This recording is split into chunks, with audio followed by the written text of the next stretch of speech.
विवाह के बाद पहली बार मायके आई बेटी का स्वागत सप्ताह भर चला। सप्ताह भर बेटी को जो पसंद है वही सब किया गया।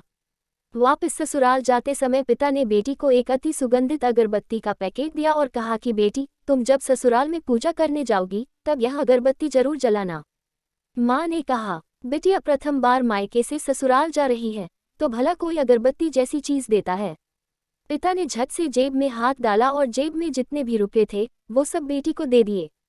ससुराल में पहुंचते ही सासू माँ ने बहू के माता पिता ने बेटी को विदाई में क्या दिया ये देखा तो वह अगरबत्ती का पैकेट भी दिखा।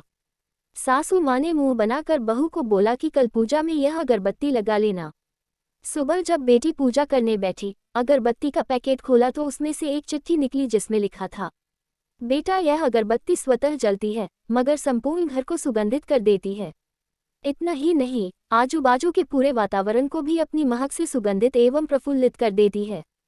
हो सकता है कि तुम कभी पति से कुछ समय के लिए रूठ जाओगी या कभी अपने सास ससुर जी से नाराज हो जाओगी, कभी देवर या नंद से भी रूठ हुई, कभी तुम्हें किसी से बातें सुननी भी पड़ जाए या फिर कभी पड़ोसियों के बर्ताव पर तुम्हारा दिल खट्टा हो जाए, तब तुम मेरी यह भेद ध्यान में रखना।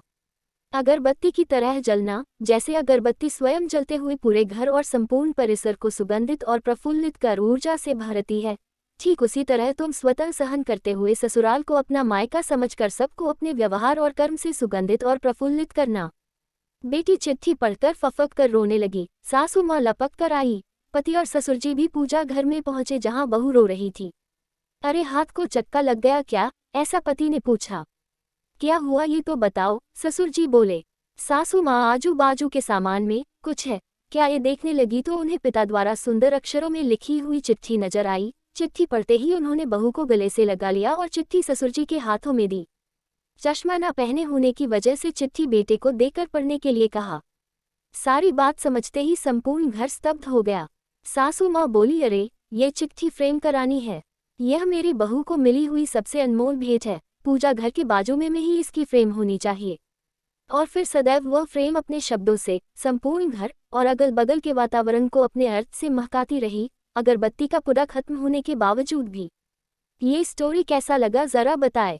और हाँ, सब्सक्राइब माई चैनल फ्रॉम वीर संस्कृति।